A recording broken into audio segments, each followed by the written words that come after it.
Good morning, everyone, or good afternoon, I should say.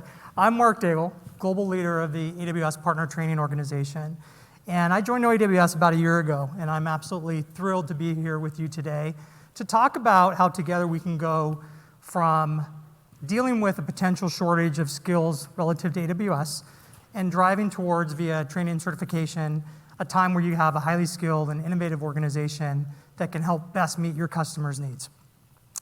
We're here to support your journey, and I'm excited to jump in and share a bunch of different things that we prepared for you today. So let's talk through the agenda first. First, I'd like to talk to you about trends in learning in AWS with AWS partners. So we've had a lot of learnings over the past 2 years, and I'll talk about that in a moment.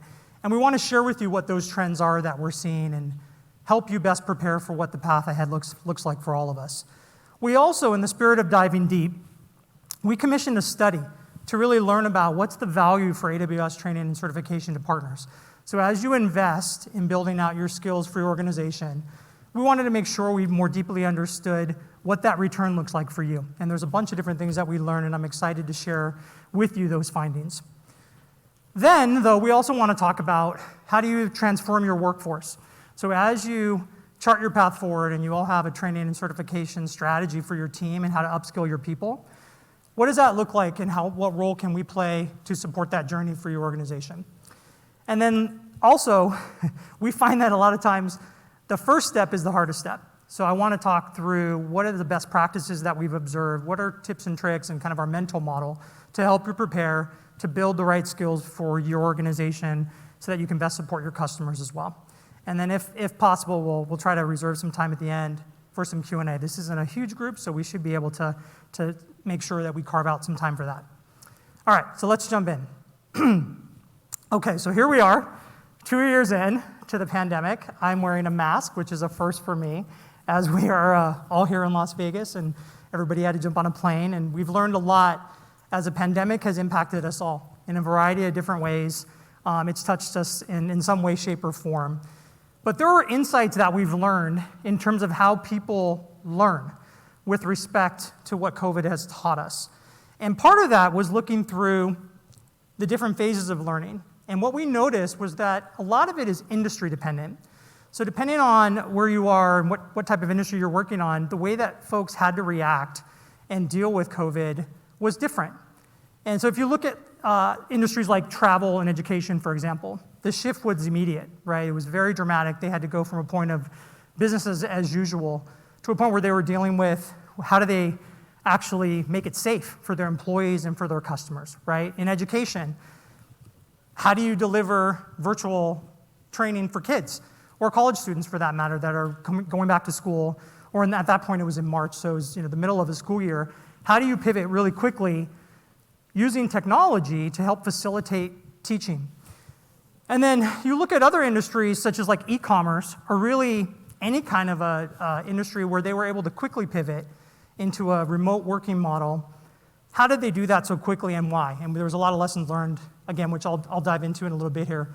And out of that, we saw that there were really kind of three phases that most organizations were going through as we were dealing with COVID. The first was response.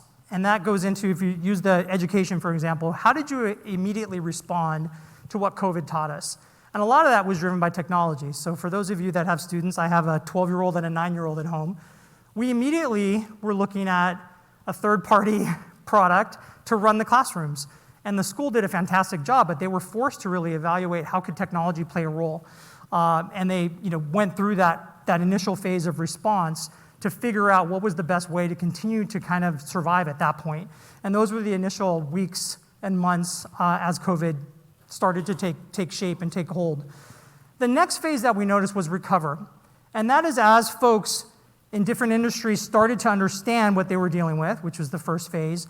Then they went into a point where they were looking at different ways and different market dynamics that they needed to adjust to. Right, so in travel and hospitality, if you're staying at a hotel, we're all here, travel, on the road. How do you deal with that, right? There's different protocols that need to be done and put in place to make sure people are safe, and really managing through all of the logistics, different types of things that you need to have on hand, like supplies and things as simple as masks and gloves and antibacterial materials. Like all of those things managing logistics and adapting was part of that whole recovery phase. And then lastly, which we're in the earliest days of, is renew. And this is where it's frankly been probably the most interesting as we're nearly 2 years in, looking at how do you renew your business model. So a lot of companies are looking now to figuring out how do they actually get to a place where they've adapted and now can go forward under a different model that makes sense moving forward, that actually is a more optimal way of doing business. An example of that is you've probably heard of the great COVID migration in the US, and it's actually we've seen it starting to take shape in other areas. So with the shift to remote working, in the real estate industry, a lot of folks are now moving places that are closer and more convenient to their family and extended relatives. And so that industry has started to reshape how they serve their customers based on that renewed strategy that they have as a business.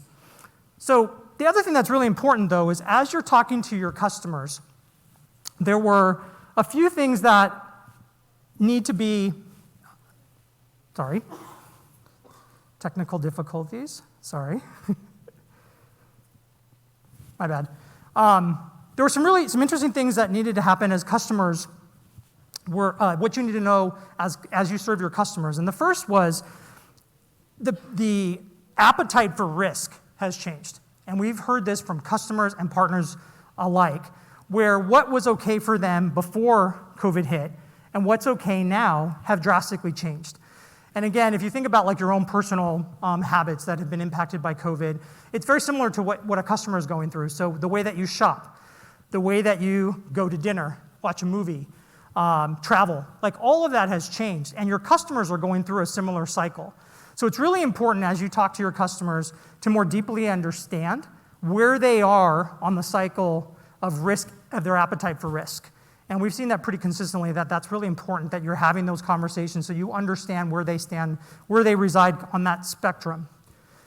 The next is that we've seen a lot of customers have a broader set of stakeholders across the organization, so outside of just the regular IT organization where typically we see the most activity for cloud and where skills typically reside the most. We now see different lines of business out of necessity in some cases that they need to essentially, to survive, they've now needed to figure out how do they embrace cloud. And some that had an existing plan to migrate to the cloud or that are already have adopted some services in their business are now accelerating their plans. Right, so, but you now have outside of IT folks that are in sales, that are in marketing, that are in product management, a lot of different cross-functional stakeholders. So as you engage your partners, it's really important that you understand who those broader stakeholders are, and more importantly, what are the challenges that they're looking to solve for with AWS services together that we can deliver better solutions for them. And then the last, which is frankly coming out of the need or this broader stakeholder group, there's a lot more cross-collaboration that we're seeing across leaders within our customers. And partners are calling this out on a regular basis, that out of these broader stakeholders that are now interested in how they get to the cloud, we now see that they're asking more and more for together, like what are the projects across the organization that they need to work to address. So that's an opportunity for all of you as partners to work with us to figure those things out and deliver compelling solutions for them. So what are some of the trends that we've seen in training? One is that COVID has changed the way we all learn and engage with one another. That much is clear. And one of the things that was pointed out consistently from partners that we talked to was that interaction and participation in learning was the biggest loss that we've all felt comparing it to a pre-pandemic world. Now, we've all felt the isolation that we've all had to deal with COVID. Not to make this completely a COVID presentation, but we've all felt that sense of isolation. We've all felt those long hours in front of the computer, without having the ability to meet like this, even though we're all masked up and safe. These opportunities have been few and far between. And we've just consistently seen that partners and customers desire that need with respect to learning to be there in person. And so it's really strengthened our belief that human interaction and the nonverbal communication that happens when you're in person is something that you really can't replicate, and it's very difficult to do in this world that we're living in. So we at AWS and partner training and training and certification more broadly, We invested in a few different things that we'd like to really double down on to make sure that we can drive what engagement we can is happening as we go through this together, because we all know it's not over yet. One of the things that is really important is virtual instructor-led training. So for those of you, just at a poll, who here has taken a virtual instructor-led training in the last 12 months, just out of curiosity? Yeah, that's amazing. So thank you for doing that. We've really invested and doubled down in trying to make sure we still gave you access to our most valuable resources, which is our subject matter experts. And virtual instructor-led training was a piece of that, where we really wanted to make sure that we still provided the flexibility for you to learn and to develop your skills in your organizations without having to physically travel and deal with the challenge that we are all facing. The next is what we call PartnerCast. And for those of you that aren't familiar with PartnerCast, we have our kind of formal content and curriculum for partner training and just training in general. But a lot of times there are, I would call it, more time-sensitive updates that we want to train our partner community. And we use PartnerCast as a tool to essentially do webinar sessions that provide that kind of just-in-time training. So typically, it could be something like maybe a product launch. So we might do a web session and a PartnerCast on something like that. But there's a lot of different kind of scenarios where we do these. But it's complementary to the formal content and curriculum that we provide to partners that is readily available on demand and self-paced for everyone that wants to learn. And we've received a ton of great feedback for PartnerCast. It really fills some gaps in the content and curriculum. It takes a little bit longer to develop. And so we're going to continue to double down on that. There's a couple other things that we did. We gave a lot more flexibility in terms of we broke up some courses that took longer than 3 full-day courses. We wanted to make sure people could balance their work-life responsibilities and duties. And so we broke those up into half-day sessions. There's also all the self-paced on-demand training that we have as well has been really well received, and we continue to invest in doing that. So we're going to continue to look for opportunities there. Office hours was another one where we actually, outside of the normal training that we deliver, we had our subject matter experts, our trainers, and in some cases solution architects and solution architects, our other subject matter experts within product management. They would make themselves available for office hour sessions so that you could actually pose your questions to them outside of class to make sure you have the support you need and getting the answers that you need as you're going through the learning experience. So we'll continue to work on that. We need to get better. I think we can do more. There's always room for improvement. But these are some of the things that we're doing to make sure that we're engaged, that we're giving you that access, and we can still, in this kind of hybrid world that we're still living in, provide the best level of support as you go through your learning journey with us. Okay. So the other thing that I think is interesting is even before COVID hit, there was a skills gap. And we've talked a lot about this before in other forums. But I think what's really interesting is that as we were kind of thinking through what's driving the gap, the one that was most evident, that came up most often, was simply the fact that the pace of technological change is faster than that of skills development. Right? So technology is happening so fast and moving so fast, people simply can't keep up. So we needed to kind of be thoughtful about how do you address that as a partner? How do we make sure that we provide various modalities to get trained in as easy of a way so that you can actually consume it based on your scheduling, and make sure that we're still investing and evolving with you as partners so that you can then best serve our customers. Now, one of the things that also came out of that is that 90% of IT decision makers report that there's this skill shortage in their organization. Now, just 5 years ago in 2016, we asked that same question, same audience, and at that point, only 50% of those same people felt that there was that gap. So the gap is getting larger. And I myself have felt this, right? Where do you find the time outside of our regular work schedules to actually devote the time to learning? Because a lot of times it's not something you can kind of jump in and out of, right? So we have to make sure we're providing some flexibility. And I'm going to dive into that a little bit, what options you have available and what resources you have available as partners. Also, one of the other things that's really interesting is that we did see some opportunities for partners. Now, we saw a lot of this happening in consulting organizations, so systems integrators and consulting partners. they did experience some downtime. And that was an opportunity for them when they're on the bench, they're not deployed on a billable project with their customer, for them to go take training. Now, in order to do that, we have to have a really robust set of on-demand, self-paced digital training, or have the ability for them to actually reach a virtual instructor-led class if they can't travel, which, as I mentioned, there's been a lot of challenges there, right? But there was a lot of partners that did take advantage of that downtime, and we ran several programs over the course of the last 18 months to help prime the pump with partners to facilitate training while that downtime was happening.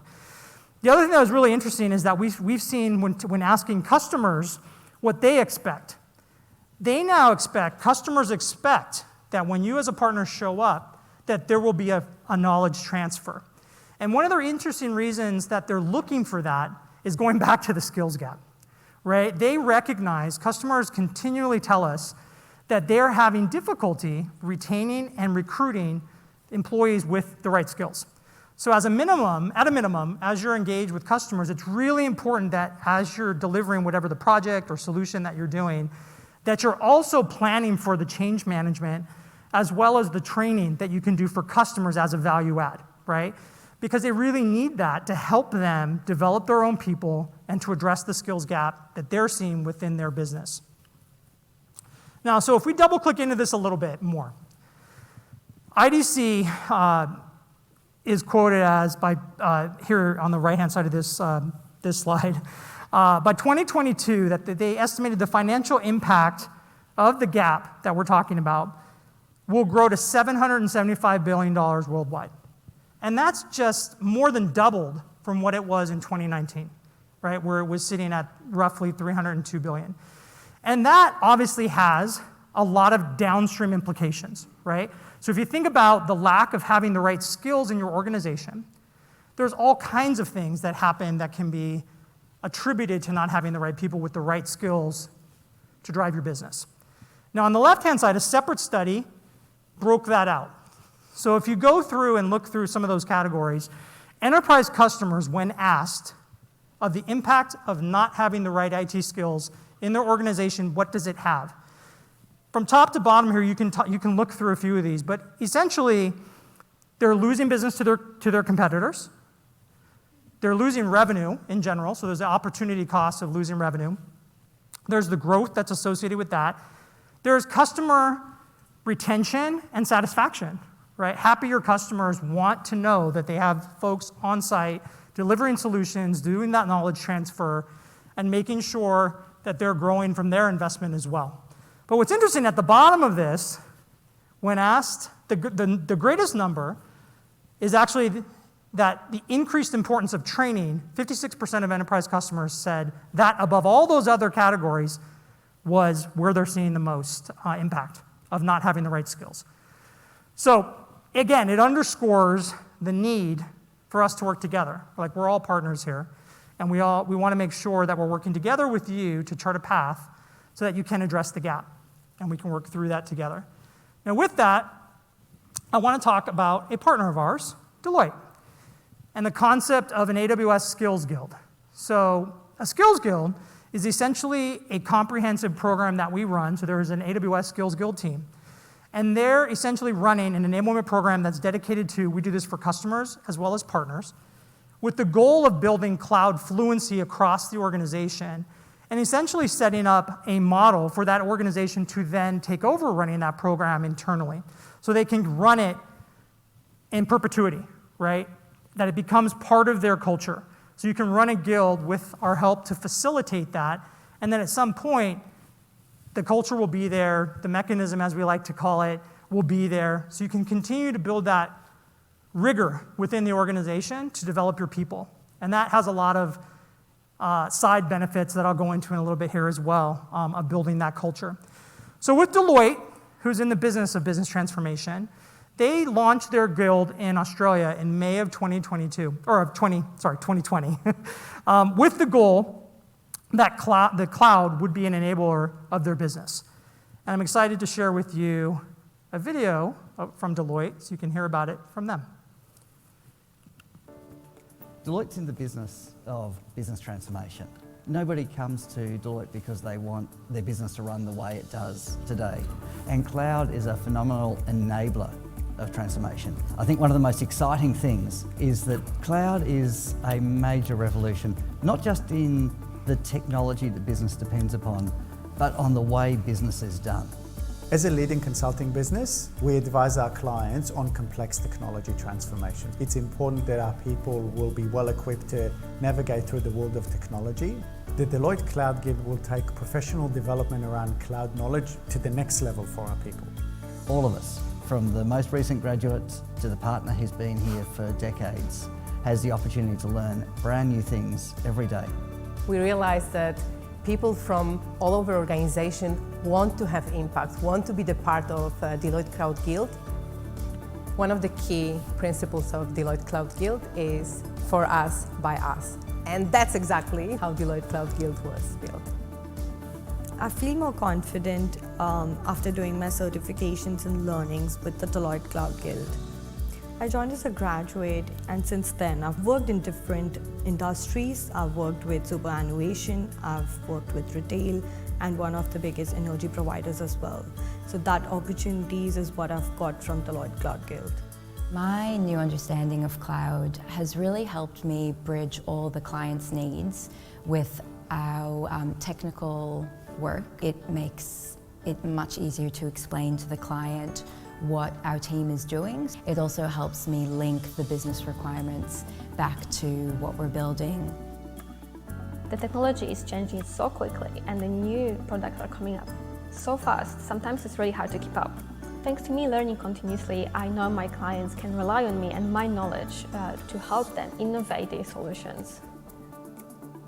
Now with Deloitte Cloud Guild, wherever we go in the organization, everyone will be cloud literate and we will be able to have cloud conversations with them. How cool is that?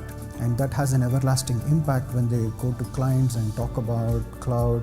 I feel a sense of achievement when people come to me to ask, what is the next certification I should take? Or, I don't understand this technology, can you please help me with it? For the Deloitte Cloud Guild to be successful, we needed the sponsorship from the senior stakeholders within our organisation. And that's important because they help to integrate the Deloitte Cloud Guild into the firm's strategy. And the AWS Skills Guild team were instrumental in helping us to get that sponsorship. They helped us to build out a roadmap, a blueprint, and they helped to build the excitement around the firm. The Deloitte Cloud Guild has enabled staff to not only develop their skills, but to do it in a community. And we know that learning as part of a team is a really motivating and exciting way to develop skills for the future. We intentionally established the Guild with the training and certification part, where we make sure that our people get access to the best specialized training. And the community part, where we make it fun and engaging for everyone, so it becomes part of our culture.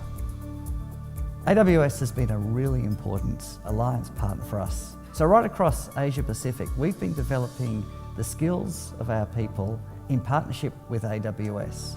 The world is constantly changing and we've got to change with it.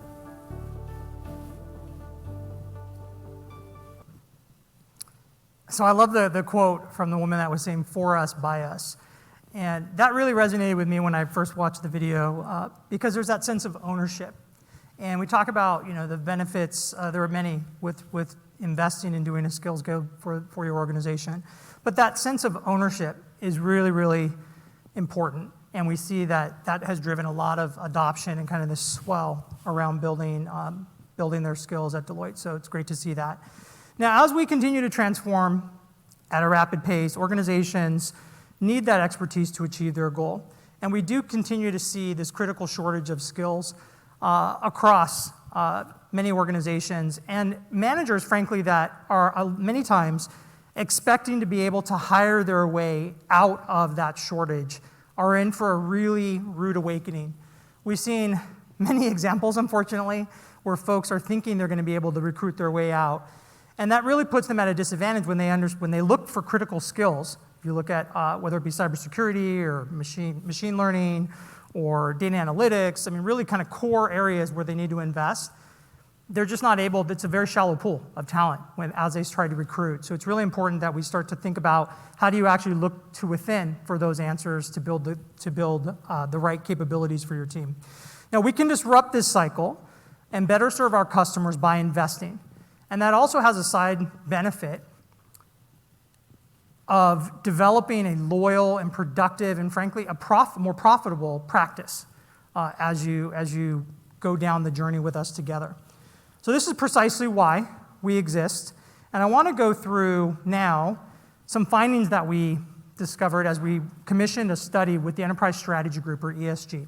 We wanted to look more deeply and have, frankly, better speaking points as we engage partners to really demonstrate the value of what it means to invest in training for your org. What is the ROI? What's the downstream impact of building out really robust capabilities within your organizations, and how does that impact you, and how can we partner with you to make sure we do the most with the resources that we all have available. Now, the results were very interesting, and I'm excited to share them with you, so let's get into this. Okay, so the first thing that we saw from ESG, and it came through really loud and clear, is that partners saw more successful customer engagements and business development as a result of investing in training and certification with AWS. Now, what does that mean? Well, what it really came down to is that as you develop skills within your organization, those individuals that have actually gone through the training are better able to articulate what the joint value proposition is of an AWS plus you as our partner solution. And so that translated into customers having better and more meaningful dialogue about what they're looking to go solve, which then led to more opportunities within that customer. So being able to understand what the stack looks like and then subsequently identifying opportunities with the customers led to more opportunity generation. It actually shortened, in many cases, the sales cycle and the close rate as well, and ultimately resulted in happier customer experiences, more opportunities, growth within the customer rate for both you as well as the customer that's seeing these better outcomes. Now, the other thing that was really interesting is that the study pointed out the enhanced operational capabilities of the builders within partner organizations. So not only did folks get better at articulating what the value is as a result of this training that they've taken, but also they were able to become more efficient at their job. So it makes sense. You're not fumbling around trying to find a solution. You know what the solution is. They know where to go for resources. They understand what the issue is and how to solve it. And that then builds upon itself. So the more partners invested in training, the more they became more fluent with the technology, the better and more efficient they became at their job. And that was a really clear trend that we saw. Now, that ultimately led to better business outcomes. We saw this clearly with customers that saw better projects, shorter time to deploy, the benefit and the ROI for the customer that was making the investment with their partner that we were working with was really clearly coming out loud and clear that they were continuing to see better value on their investment that they were making as well. Now, one of the things that was interesting as well is that the study pointed out that 90% of the partners said that their staff's participation in the training put them also in a better competitive advantage over the next 3 to 5 year horizon. So as we look at how do you attract more talent, how do you build this robust capabilities within your org, how do you best serve your customers, and how do you build that brand for yourselves with customers, both existing and new, that put them in a better position to do that by investing in training and certification. And that also came out really loud and clear.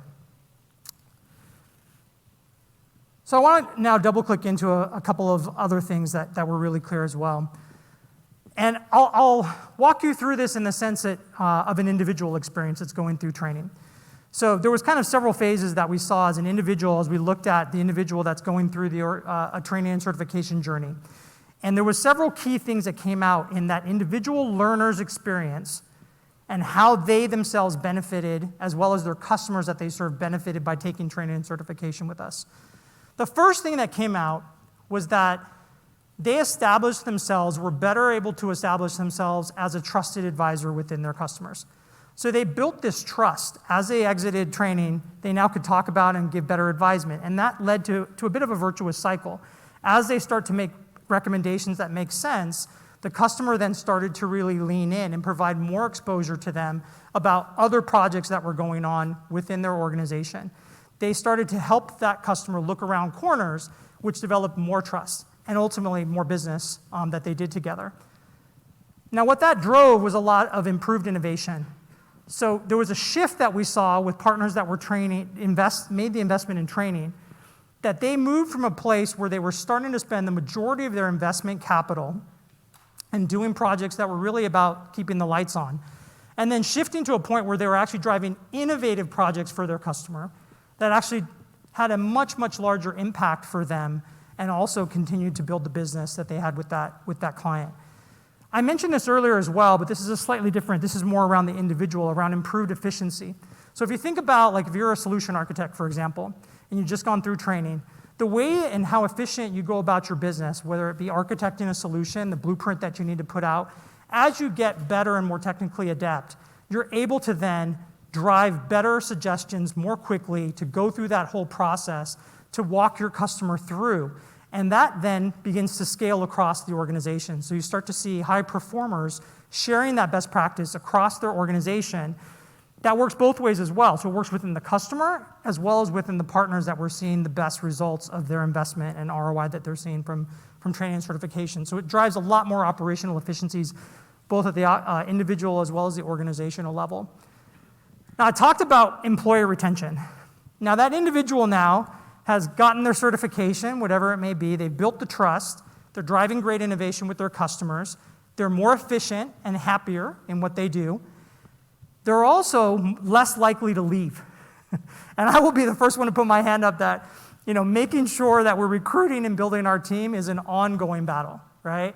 It just is. We talk about the Great Resignation. I'm sure all of you have probably read something about it. But it is real, right? And so driving greater retention by investing in your people, that individual feels like they are appreciated. You're investing in them, and that starts to build a culture within your organization that they're valued and that their career is going to grow by the culture that you've built to foster learning and development of your people. And that is a really compelling point. Like if you build that, you start to then have this halo effect where not only does that individual grow within your org, they have a network. And that network, they talk amongst each other. So we've seen a lot of that positive impact that happens with that individual is then manifests itself in them being able to attract their people within their network. So you start to become what I call a destination for talent as opposed to being a net exporter of talent. And ultimately what that leads to is you generate more revenue, right? And that was really clear as well from the study that they could see the delta in the amount of revenue for that ROI that partners were seeing as a result of them investing and building this culture of learning within their organization. And that obviously has more skilled people on hand to better support their customers. Okay, so some key data points that came out of the study as well that I wanted to share. I talked about the 90%, so I won't, of putting themselves in a better position in the next 3 to 5 years, so I won't rehash that.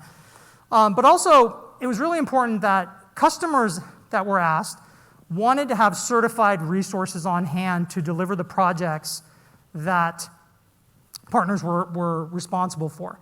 So they cared that those individuals actually had gone through the process, they had been certified, that they were essentially more equipped or better equipped to handle the challenges that they were facing in their organization. So again, they were looking for that out of their partners. The other thing was that around that innovation piece, and partners were clearly more innovative and had a greater propensity to innovate based on their ability and their investment that they made in training. I talked about the operational efficiencies as well. Roughly 75% of partners saw a net gain in operational efficiency as a result of investing in training and certification. And cutting across that, I've already talked about the benefits in terms of recruitment and retention amongst your staff.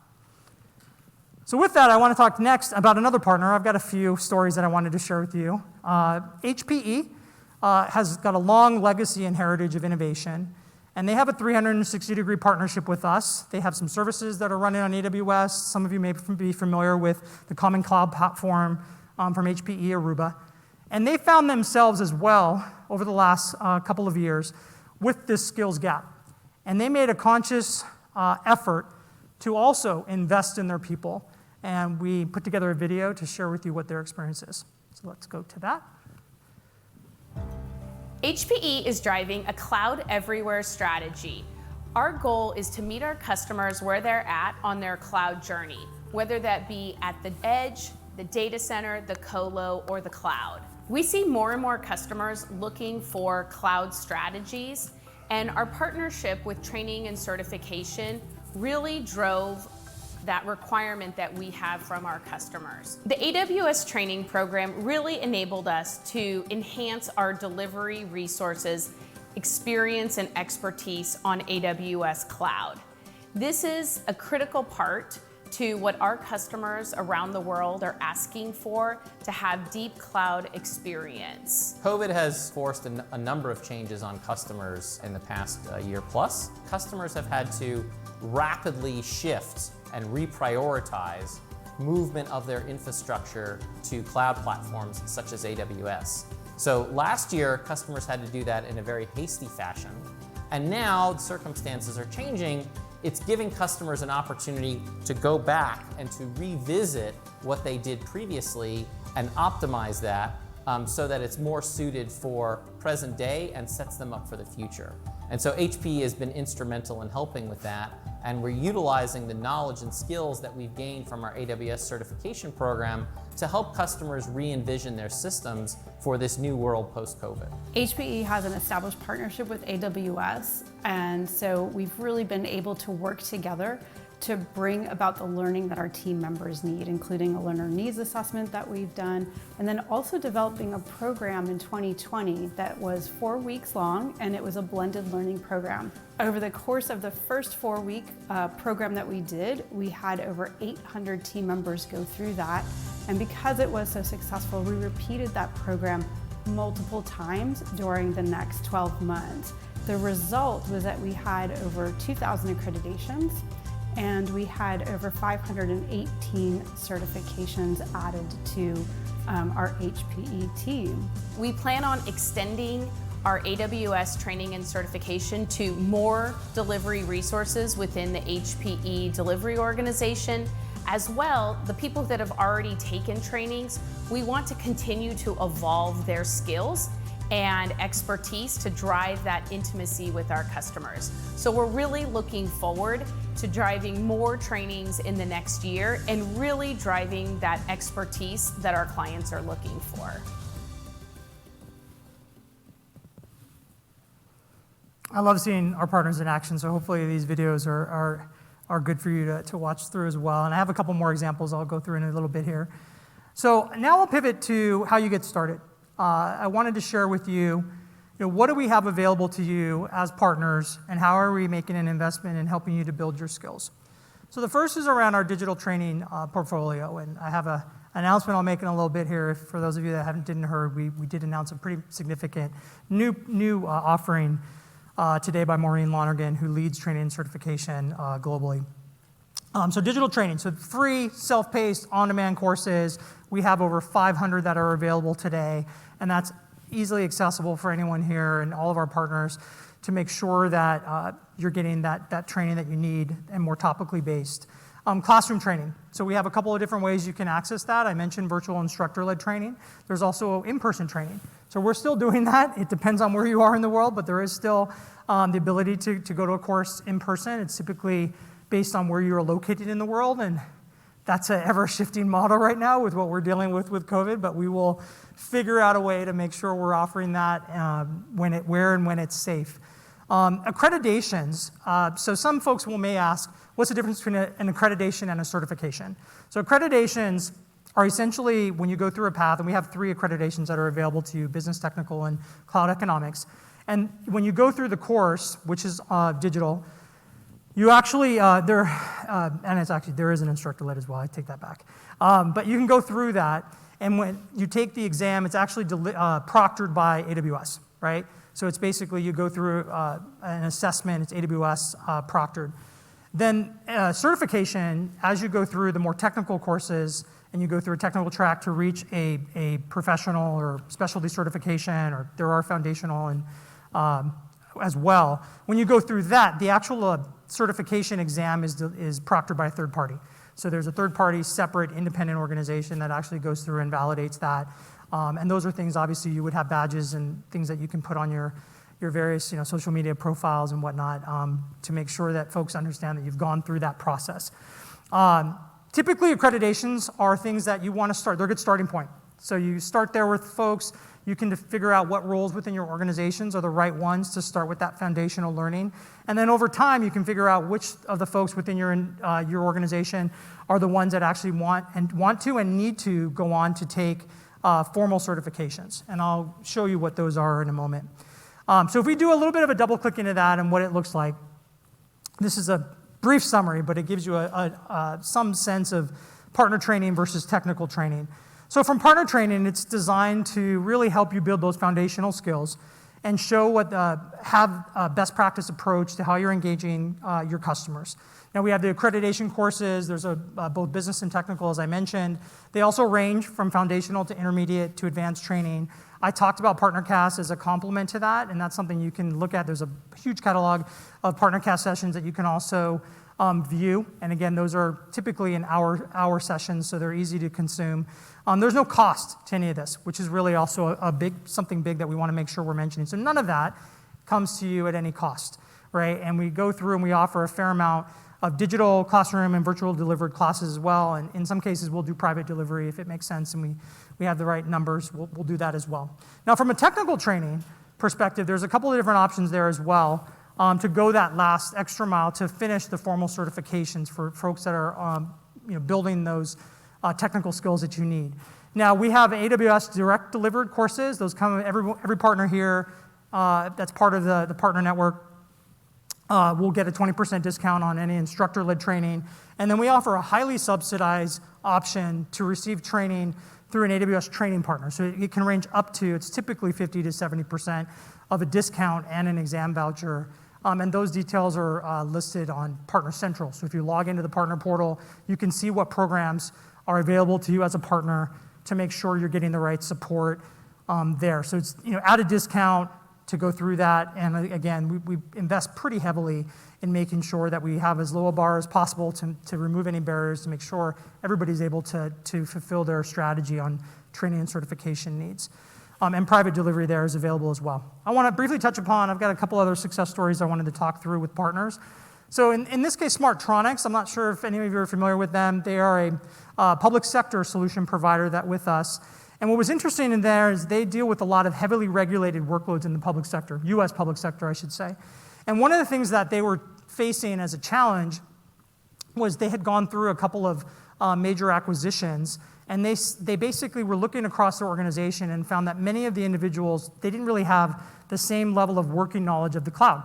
And they wanted to essentially establish a common language, is what they called it, and essentially mandated across their organization that everyone, whether you are a financial analyst or a solution architect or a developer or whatnot, you were going to go through an accreditation course. And then folks that wanted to go additionally above and beyond that, they did so. And the result they saw were compelling, right? So they completed over 800 accreditations and 300 certifications, which is a major accomplishment. And they continue to invest in themselves and building that rigor across the org. Now, some of the things that are available to all of you as well to help you develop your learning and development strategy is really important that you understand some of these things that are available to you that are at no cost to you. So one is what we call the learning needs analysis, or sometimes we'll call it the partner learning needs analysis tool. We do this for both customers as well as partners. So that is a data-driven approach that will look across your organization and make recommendations of what type of training you need to be developing into your plan or accounting for in your plan. The other thing that complements that is the learning path tool. So looking at each role within your company and then providing some more prescriptive guidance around what that role should entail in terms of training. So you combine those two together, and that leads to a full plan for your organization, right? So we basically look at kind of the organizational wide, then we look at the role-based training plans, and together we weave that into a training plan for you that makes sense for your organization, and then we can map that against all of those discounts and programs that we have available to you to make sure that you are set up for success. Now, a lot of those things can be if you have a partner development manager or a partner enablement manager, which a lot of the folks within partner training, they are managing partners and working through those plans. So you'll have the ability to work with them to leverage these tools to build out a plan that makes most sense for you. But wait, there is more. So this is what I alluded to earlier. So we also launched our new digital training platform, which is what was announced by Maureen Lonergan, Vice President of Training and Certification. And we're really thrilled to announce Skill Builder. So this is our new digital platform. It's been a work in progress for quite some time, and we're super excited that it has arrived. There's all of the content that was previously in our old legacy system has been migrated over. And so you have over 500 on-demand digital courses to expand your knowledge within the Skill Builder site.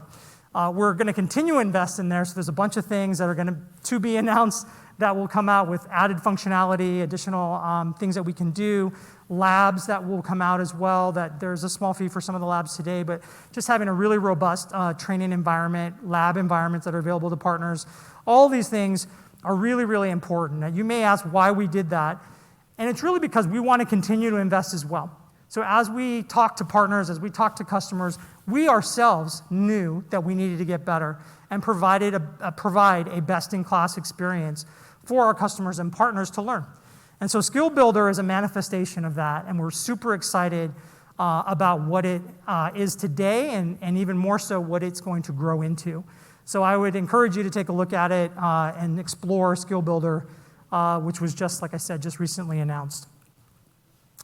But let's talk a little bit more about what's available today. So there's, besides Skill Builder, which is the digital offering, this is essentially a flywheel of what the learning spectrum looks like with us and what's available to you as partners. So we talked about accreditations. There's the foundational training as well that's available to you, and that's the level 100 training level 100 and 200 training that you can take. Then you can get into specialization, right? So you talk about, like, are there specific workloads that you need to work through as well? So whether it be migrating to AWS, SAP workloads on AWS, there's a bunch of different things that you look at from a specialty perspective, depending on where your customers that you serve best need you to be well equipped to handle. Now, we do look at it as a journey, and this will continue to kind of evolve. And so there's continuing education opportunities as well. So the fact that you're all sitting here and have made the investment, braved what is COVID travel to actually be sitting here in the room with me listening to a guy who's presenting through a mask, tells me that you value that personal interaction that I was talking about earlier, right? And that you're here because you want to hear about how do you invest in your people. So that we'll continue to offer more things we can do for continuing education as well to make sure that you're meeting your needs. There's also, to help you along that path, there's also things that we call partner learning paths. And today we have a few of these that are available, and they're essentially, actually there's two of them. There's the business professional and the technical professional. So this will help you define what that path looks like for your people, right? So in combination with some of those tools that I mentioned earlier, you can look at these paths starting from the fundamentals, working through the specialized skills, and then going to advanced concepts. Those will also help you kind of prescriptively guide your people, and we want to make sure we're providing as much guidance as possible because there is so much content out there. There are lots of options out there on how you can get trained. We want you to come to AWS because you're getting trained from the source, right? Who knows AWS better than AWS? And we need to be, but part of that commitment for us is to provide the best-in-class experience for all of you and make sure that there's value in getting it from us. And so we wanted to make sure that those learning paths were really helpful to that end. Which leads me to another partner success story. So many of you may or may not be aware of eCloud Rover, but I picked them as we were kind of looking through the different partner use cases because they were really interesting. They're a cloud native leader, so born in the cloud, consulting firm.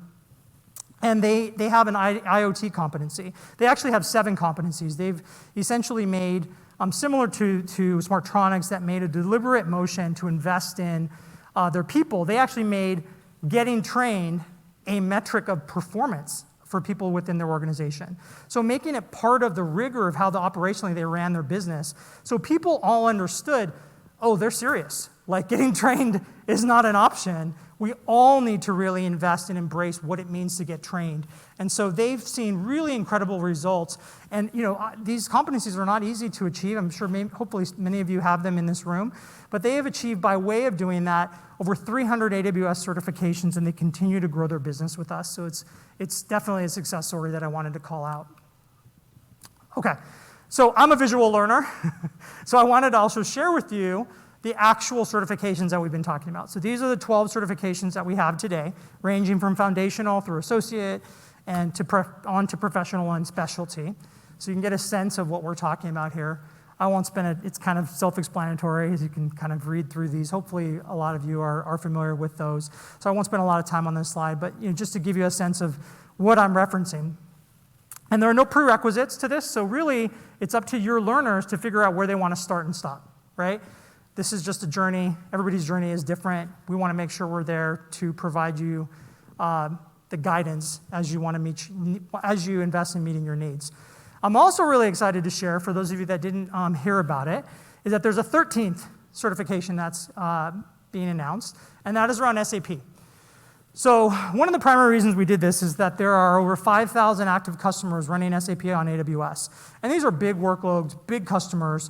And so we wanted to make sure, as we were going through that process, and in the spirit of customers expecting to have certified resources on staff, we invested in building a certification specific to SAP on AWS. And so this is it's going beta right now. There is I wouldn't read you the URL, so hopefully we can make it available to you later. It's a long URL. But you can go and essentially sign up to be one of the first individuals to take the beta exam, which is coming online in early of next year. So I think it's early 2022. We don't have a specific date yet. But super excited that there's an opportunity now for you to invest in this, depending on what customers you're serving and whether or not they're running SAP. You now have an opportunity to, again, further distinguish yourselves and better serve your customers, learning those best practices directly from AWS. Okay, so in terms of step-by-step, how do you prepare for certification? I wanted to show you just kind of a mental model. So as you start to build out and prepare for taking the certification exams, this is just an example of what we've seen in terms of best practices for a partner that's preparing to take, for an individual that's preparing to take an exam. So it starts with reviewing the exam guide. You go through kind of the relevant training and exam prep courses that you can take. You go through reviewing the official practice question sets, and in Skill Builder, there's, I believe, 10 sets of 20 questions each that you can view for free that can give you a sense of what kind of questions you're going to experience as you go through that exam. You can go through studying the white papers, FAQs. Definitely recommend taking a practice exam. As someone that has taken one of those before, it's kind of like a good check before you go through that exam. You want to make sure that you've gone through that process. I have visions of when I was back to when I took my first SAT score, and I probably should have taken the prep exam before I decided to just waltz in there very confident and cocky that I was going to nail that course or that exam. So just making sure that you go through and take the practice. It's worth the investment of your time. And we've seen much better results when we talk to partners that have gone through that process, and I just wanted to share that with you. Actually, there's two more partners that I wanted to talk about and highlight. The next one was Presidio. So some of you may be familiar with Presidio. They're a premier consulting partner with us. They viewed training and certification as a differentiator. And they viewed this as, I talked about that competitive advantage and how they could be one step ahead. And talking to customers, they definitely highlight this, right? So in order to retain talent and recruit, they viewed their investment in their people as a differentiator when in their pitch to new and existing talent.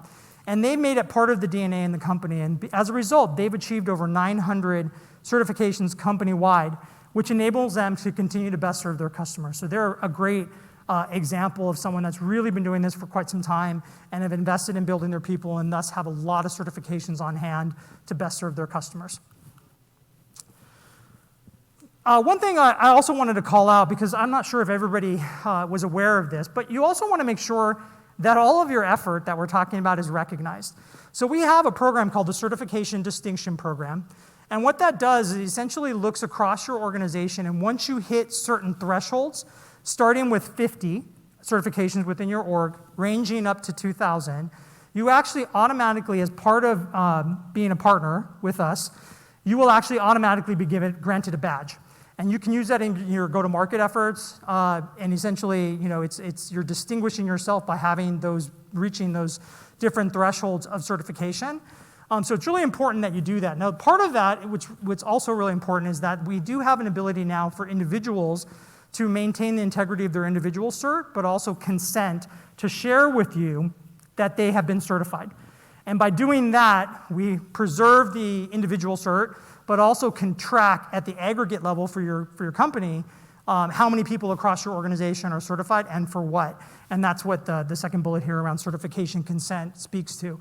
So it's really enabling you to recognize that you've made this investment, you've got a ton of folks, hopefully, that are certified and skilled, and we want to make sure that you can use that, right, and talk to your customers about that and set yourselves apart from your competition. So just wanted to make sure that you're aware of that program so you can take advantage of that.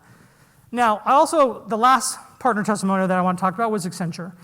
So we have a great partnership with them. It's been going on for many years. And one of the things that was interesting is we talk about the different phases of learning and development, and we sometimes talk about phase 0. Now, phase 0 is when you're really starting to prime the pump and starting this journey. A lot of times that involves bringing in folks that really know what they're doing. But then, as you build that practice out, we find sometimes that you have to start very early. So there's a lot of programs that we have, one of which is called Restart. And that focus is on looking at underemployed and unemployed individuals that are essentially interested in developing and changing careers and building a career in cloud. How do we do that? And we do it with instructor-led training, and it's a process that we go through over many weeks. And partners like Accenture have embraced this, and they participated in it. So I wanted to share with you their experience with that. The AWS Restart training program helped Accenture address a shortage of skills that we were facing. We were interested in hiring from the AWS Restart program because it is a fantastic source of entry-level talent. The program produces a really high-quality candidate that we were really excited to bring on board. Before joining Restart program, I was working in a hotel as a guest service officer. After completing AWS Restart program, I have joined Accenture as Senior Consulting Security Analyst. Before joining AWS Restart program, I was working as Parking and Compliance Officer in local government. I'm currently working as a system analyst, and my job is to assist testing and development teams. At Accenture, we want to help them to further develop that decision that they've made and really help them to grow those skills that they've already learned. Inclusion and diversity is a business imperative. We want to be a successful and innovative company, and that means that we have to have people who have a wide range of backgrounds and experiences so that we can provide the best solutions to our clients.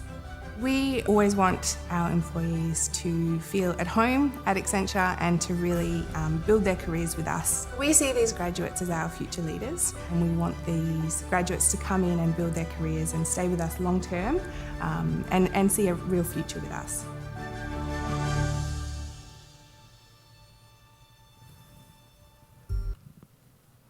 Okay, so I noticed the time. I'm going to have to move quickly through the last few slides, so you'll forgive me for that.